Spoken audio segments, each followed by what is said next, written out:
그 요조라는 이름은 이제 다자이 오사무라는 일본 작가가 썼던 인간 실격이라고 하는 소설 속 주인공 이름인데, 제가 20대 초반에 아주 감명 깊게 읽었던 소설이었어서 그 오바 요조라고 하는 인물에 굉장히 동일시를 했던 것이죠. 근데 그 인물이 아주 좀 나약하고 좀 굉장히 피폐한 자기 속내를 숨기면서 이렇게 굉장히 포장된 어떤 외면으로 사람들을 상대하고, 사실은 사람을 굉장히 무서워하고 그렇게 나약한 그 자아를 가지고 살다가 이제 결국에는 이제 자살로 이제 생을 마치게 되는 어떤 그런 인생인데, 뭐 저도 뭐 계속 뭐 이렇게 죽고 싶은 마음에 시달려서 그 인물에 애착이 갔던 것은 아니고, 그냥 자신의 피폐한 내면을 숨기고 계속 어떻게든 내가 너무 싫고 내가 타인이 너무 무섭고 겁이 나는데도 불구하고 어떻게든 그것을 견뎌보려고 굉장히 노력하는 어떤 그런 이렇게 분투하는 모습에서 좀 저를 봤던 것 같아요. 그런데 데뷔하고 나서는 이제 전혀 예상하지 못했던 방식으로 저의 이름이 상상되더라고요. 왜 요조 숙녀의 요조인가 봐요? 라는 질문을 사실 아직까지도 받고 있는데, 그렇게 사람들이 예상하게 될 거라는 어떤 예측을 한 번도 해본 적이 없었고, 그래서 좀 당황하기도 했고, 근데 이제 그렇게 생각했던 것이 그냥 보여지는 저의 어떤 외모의 그 뭐랄까 무드가 좀 뭐랄까 이렇게 막 괄괄하고 좀 이렇게 그런 성격이라기보다는 이제 좀 조용하고 차분하고 좀 그렇다 보니까, 그래서 더 그렇게 생각을 해주신 게 아닌가 하고 생각하지만, 아무튼 제가 생각했던 것과 굉장히 이제 어긋난 방향으로 요조라는 이름의 뮤지션이 이제 데뷔를 하게 된 것이죠. 그리고 나서 이제 또 하나의 어긋남이 하나 이제 등장하게 되는데, 그것은 이제 홍대 여신이라고 하는 굉장히 이제 뭐랄까 고맙기도 하고 야속하기도 하고 좀 떼어버리고 싶은 어떤 복잡한 마음을 가지고 있는 어떤 그런 수식입니다. 그것은 어쨌든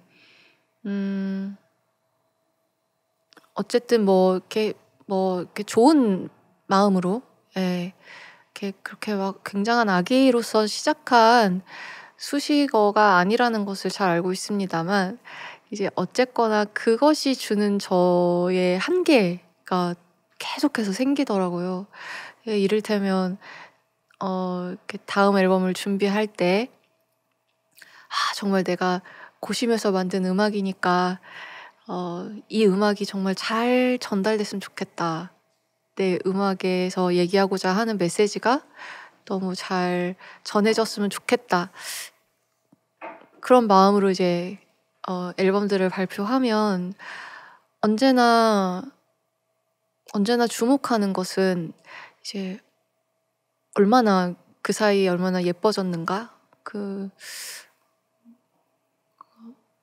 어쨌든 이제 외모로서가 1차적 어떤 관심이 되어가는, 그리고 그 안에서 저의 어떤 음악적인 어떤 욕심이랄지 음악적인 어떤 야망이랄지 그런 것들은 굉장히 부차적인 것이 되고 좀 뒷전이 되고 하는 것들, 그런 것들에 대해서 계속해서 좀 불편함, 서운함이 있었고, 그리고 그것보다도 굉장히 말로 설명하기 어려운 부분에 불쾌함이 있었어요.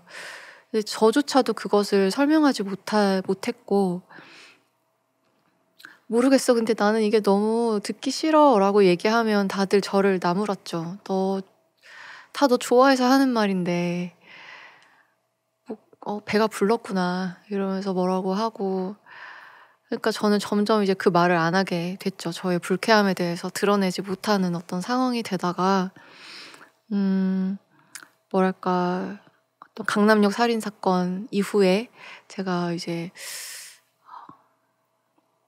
이 세상에서 여성으로 산다는 것은 무엇일까에 대해서 좀 진지하게 생각하게 되고 페미니즘에 대해서 관심을 갖게 되면서 그 제가 저조차도 설명하지 못했던 어떤 그 불쾌함에 대한 언어를 찾게 된 것이죠. 그것은 이제 여성에 대한 대상화에 대해서 제가 굉장히 그것을 불편해했던 것이었구나라는 걸 깨달았고, 아, 이게 내가 예민하거나 내가 성격이 고약해서 그렇게 그런 말들을 거북해했던 것이 아니었구나라고 하는 자기 화해도 그때 이루어졌고요. 계속해서 이제 그 단어 자체가 저를 그렇게 불쾌하게 만드는 건 아니에요, 사실. 좀 웃기기도 하고 재밌기도 하고 얼마든지 농담으로 소비할 수 있는 말인데, 문제는 이제 그 단어 속에 있는 어떤 문제점에 대해서 그냥 웃으면서 넘어갈 수는 없다는 생각이 듭니다. 왜냐하면 제가 그 부분에 대해서 문제를 제기하고 그 부분이 수용이 되면서 저는 그 현장들을 굉장히 많이 봤거든요. SNS에서 많은 여성 인디 뮤지션들이 나를 그렇게 부르지 마라. 나를 뭐 홍대 어쩌고 뭐 어쩌고 저쩌고 뭐 이런 걸로 나를 호칭하지 말아 달라. 나는 음악하는 누구다라고 하는 그런 선언들을 굉장히 많이 보게 됐어요. 제가 그 홍대 여신이라는 말에 대해서 그냥 하하 웃으면서 아무것도 아닌 농담으로 치부하고 넘어가는 것은 음 어떤 또 다른 용기와 또 다른 선언들을 굉장히 무색하게 하는 일일 거라는 생각이 들어요. 그래서 앞으로도 계속해서 그 말이 왜 문제가 있는지, 그리고 그 말을 왜 해야 하는지에 대해서는 계속해서 이야기하려고 합니다.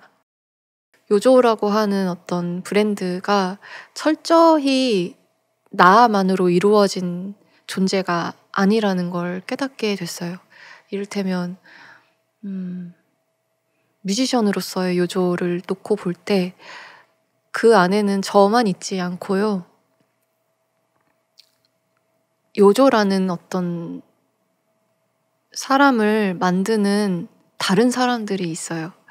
우리 회사 직원들이 요조라고 하는 사람의 컨셉을 만들고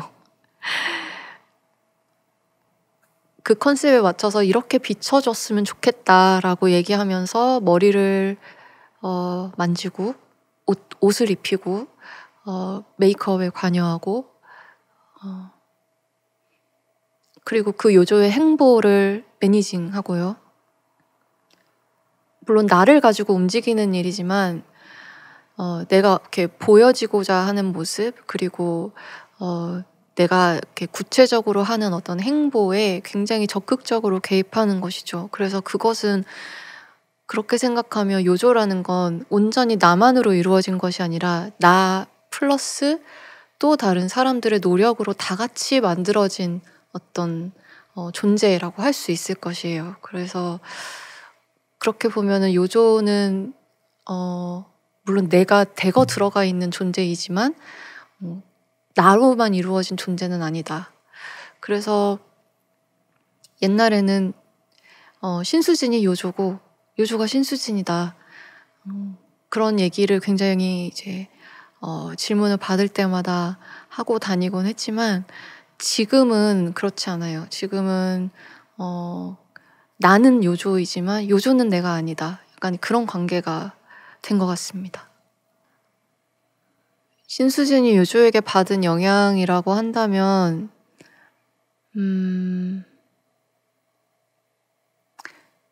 어떤 좀 바닥까지 내려가지 않는 어떤 그런 붙잡아주는 역할을 해줬던 것 같기도 합니다. 말씀해주셨던 것처럼 신수진은 굉장한 이제 회의주의자가 맞고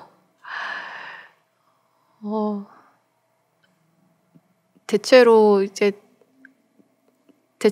모든 사안에 대해서 긍정적인 전망보다는 본능적으로 이제 최악의 상황이랄지 이제 부정적인 결과를 먼저 이렇게 머릿속으로 떠올리는 것이 익숙하고 뭔가 문제가 생겼다라고 할 때 이걸 어떻게 해결하지? 라고 고민하는 것보다 일단은 그냥 포기하자. 끝났다. 그냥 약간 그런 자포자기하는 어떤 그런 성격이 강한 사람인데요. 근데 그런 회의주의적인 성격을 굉장히 긍정적으로 발현할 수 있게 도와주었던 게 이제 요조의 역할이 아니었나라는 생각을 하고 있어요. 그러니까 말하자면 어떤 나의 회의적인 어떤 성향을 나의 쓸모라는 노래로 이렇게 만들도록 해준다라든지, 요조가 가지고 있는 어떤 그런 사회에 대한 영향력, 사회에 대해서 말하고자 하는 어떤 그런 의지 같은 것도 속에서는, 그러니까 신수진의 속에서는 잘 안 될 거야. 우린 다 끝났어. 라고 하는 어떤 그런 회의주의자적인 마음을 가지고 있으면서도 그래도 하자, 그래도 해보자 라고 말을 꺼내게 한다라는 점에서 뭐랄까, 진짜 요조처럼, 요조가 진짜 루저 캐릭터잖아요. 근데 그렇게 말하자면 진짜 그렇게 되기 딱 적당한 어떤 사람을 이렇게 그렇게 되지 않게 이렇게 딱 잡아주는 어떤 정작 그 요조라는 이름을 가진 애가 그렇게 딱 잡아주는 어떤 그런 역할을 해주는 게 아닌가? 그런 생각이 드네요. 그 사람의 감정이라는 게 이렇게 인사이드 아웃이라는 애니메이션을 보면은 이제 여러 가지 감정들이 이제 캐릭터로 등장하게 되잖아요. 그러면서 종국에는 어떤 한 감정의 캐릭터가 이제 메인 콘솔을 잡게 되죠. 근데 저 같은 경우는 그 메인 콘솔을 잡은 사람이 슬픔이 같습니다. 그래서 화가 나는 경험을 할 때도, 기쁜 일이 있을 때도, 뭐 슬플 때도, 그러니까 모든 어떤 감정 상태가 이제 찾아오면 그거를 지배하고 있는 어떤 대감정은 언제나 슬픔이에요. 그래서 항상 제가 느끼는 감정의 끝 종착은 슬픔이 되더라고요. 그래서 근데 특히 이제 아름다운 것을 볼 때, 아름다운 모습들, 뛰다가 보는 아름다운 모습들, 뭐 멍멍이들이나 아가들이나, 또 어떤 때는 달리다가 이렇게 춤을 추는 할머니를 본 적이 있어요. 봄날에 이제 꽃이 이렇게 피니까 굉장히 이제 뛰는 그 길가에 꽃나무들이 이제 몇 그루가 이렇게 굉장히 예쁘게 있었는데, 할머니가 그 밑을 걸어가시면서 그 꽃나무가 너무 예쁘니까 그걸 구경하면서 이렇게 저절로 이렇게 춤을 추시더라고요. 그런 걸 볼 때 눈물이 왈칵 나오는 거죠. 너무 아름다운데 너무 슬퍼서. 어떻게 말로 이유에 대해서 이렇게 명확하게 설명할 수는 없는데, 그냥 그런 순간들의 어떤 유한성이라는 것을 제가 본능적으로 알고 있어서인 것 같기도 하고, 그냥 그게 주는 감동이 이제 저는 이제 너무 이제 슬프게 와닿아서 눈물을 흘리는 것 같기도 하고, 모르겠습니다. 근데 어쨌든 그런 아름다운 광경들은 언제나 저한테 마지막에는 꼭 슬픔으로 정리가 되는 것 같습니다.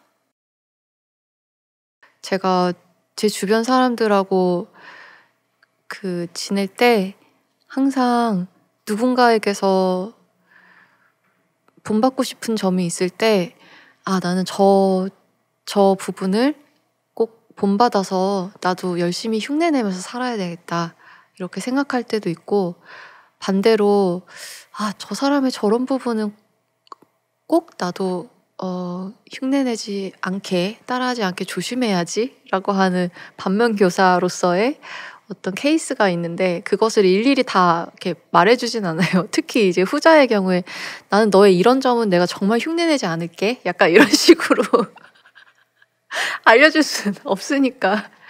그리 그리고 다 어떤 그런 안 좋은 점이 있어도 그럼에도 불구하고 나는 굉장히 좋아하거든요. 근데 인제 그것이 그 태도가 이제 나라는 사람한테는 적합하지 않게 여겨지고 내가 생각하고 있는 나의 가치관에는 이제 적당하지 않은 것이죠.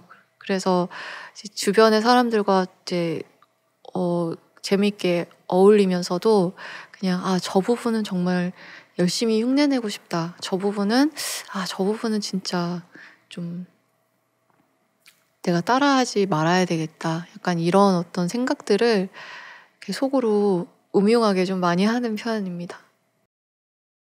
네. 저는 진짜 좋은 사람이 되고 싶어요. 예. 그런 어떤 그런 향상성이 있어요. 근데 그게 왜 그러냐면 원래의 신수진이라는 사람이 워낙 회의적이고 자기 자신에게 좀 다정한 편이 아니기 때문에 제가 끊임없이 저라는 사람을 좋게 만들어야 제가 저를 그나마 좋아할 수 있거든요. 그러니까 예를 들어서 제가 해야 될 일을 열심히 안 하고 매사에 삐딱하고 회의적으로 굴면서 '아 이거 뭐 하나마나야. 뭐 안 될 거야.' 하면서 좀 이렇게 어 뭐랄까 이렇게 멋없이 이렇게 살면 신수진이 아마 저를 가만두지 않을 거예요.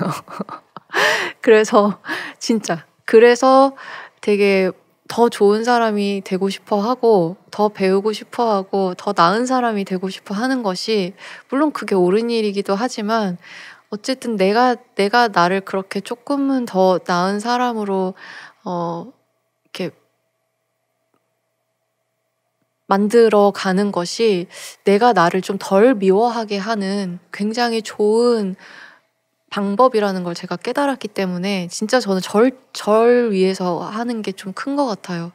좀 자기 혐오를 좀 멈추고 '그래 너 좀 괜찮은 애야. 나쁜 애는 아니야.'라고 하는 어떤 뭐랄까 셀프 이스팀을 계속 이렇게 내가 나에게 줄 수 있는 하나의 굉장히 중요한 방법이 되는 것이죠. 그래서 신유조가 되고 싶은 모습은 어딘가에 제가 간단하게 써 놓긴 했는데 되게 '작고 단단한 사람이 되고 싶다.'라는 말을 쓴 적이 있는데 진짜 좀 그런 사람이 되고 싶습니다.